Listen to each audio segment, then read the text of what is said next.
नहमदुहु व नुसल्ली अला रसूलिहिल करीम।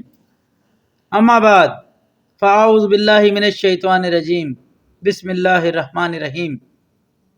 रब्बि इश्रह ली सदरी व यस्सिर ली अमरी वहलुल उक़दतम मिन लिसानी यफ़क़हू क़ौली। मोहतरम नाज़रीन इकराम, यासिन शाह जब्बारी रूहानी दुनिया यूट्यूब चैनल के साथ आपकी खिदमत में हाजिर है और सलाम पेश करता है। अस्सलामु अलैकुम रहमतुल्लाहि व बरकातुहू। नाज़रीन, आज हम आपको जिस बीमारी के बारे में बता रहे हैं वो बीमारी जिसका इलाज बहुत मुश्किल से होता है और लोग इसके लिए इंतहाई परेशान रहते हैं। रब ताला हम पर रहम फरमाए। कुरान पाक में हर मर्ज़ का शाफ़ी इलाज मौजूद है।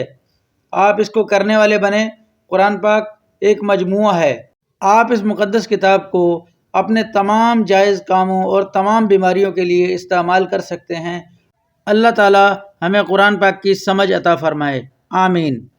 नाज़रीन, ज़बान की हकलाहट या लुकनत, अक्सर लोग हकलाते हैं बोलते हुए, या ज़बान में लुकनत होती है जिससे वो अक्सर लोगों के मजाक का शिकार भी बनते हैं और एहसास कमतरी का शिकार भी होते हैं। ज़बान की लुकनत को ख़त्म करने का कुरानी वजीफ़ा हम आपकी खिदमत में पेश करने लगे हैं।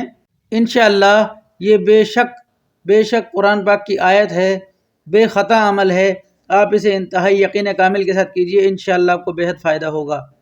नाज़रीन, रात को सोने से पहले इसे आपने इस तरह पढ़ना है कि हर लफ्ज़ अलग अलग अदा हो, होंठों का हिलना आईने में नज़र आता रहे।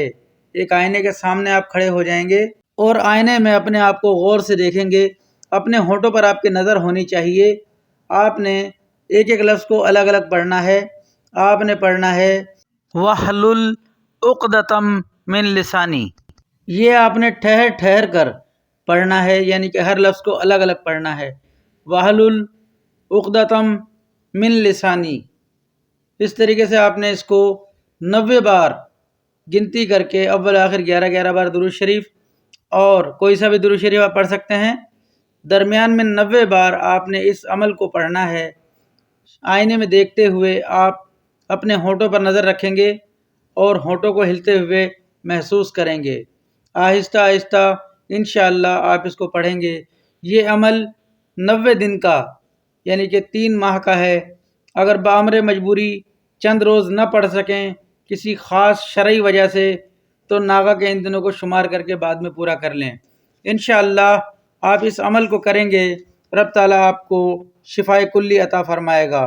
नाज़रीन, इस अमल को करने से पहले आपको सदका हस्बे मक़दूर देना चाहिए, जो कि एक मुर्गा या एक अंडा या नक़द रकम किसी गरीब फ़कीर यतीम को आप दे सकते हैं, ये कहकर कि ये इस अमल का सदका है। इंशाअल्लाह आप इसे 90 दिन करें, बेहद नफ़ा होगा। नाज़रीन, नमाज की पाबंदी अपनी ज़िंदगियों में शामिल करें। इस अमल के लिए नमाज 5 वक्ता और तहज्जुद का एहतमाम ज़रूरी है। आपको नमाज 5 वक्ता और कुरान पाक की तिलावत ज़रूर करनी है। अमल के दिनों में इन चीज़ों का ज़्यादा एहतमाम करें। तहज्जुद की नमाज़ पढ़कर आप रब ताला से अपनी बीमारी की शिफा के लिए दुआ फरमाएं। अल्लाह ताला कबूल फरमाने वाला है। नाज़रीन, यासिन शाह जब्बारी को रूहानी दुनिया यूट्यूब चैनल से इजाज़त दीजिए। अपना, अपने घर वालों का, अपने बीवी बच्चों का, अपने मिलने जुलने वालों का बेहद ख्याल कीजिए। अपने वालिदैन की इज़्ज़त कीजिए। यासिन शाह जब्बारी को दुआए खैर में याद रखें। अल्लाह आपका, मेरा, हम सब का हामी नासिर हो। अस्सलामु अलैकुम रहमतुल्लाहि व बरकातुहू।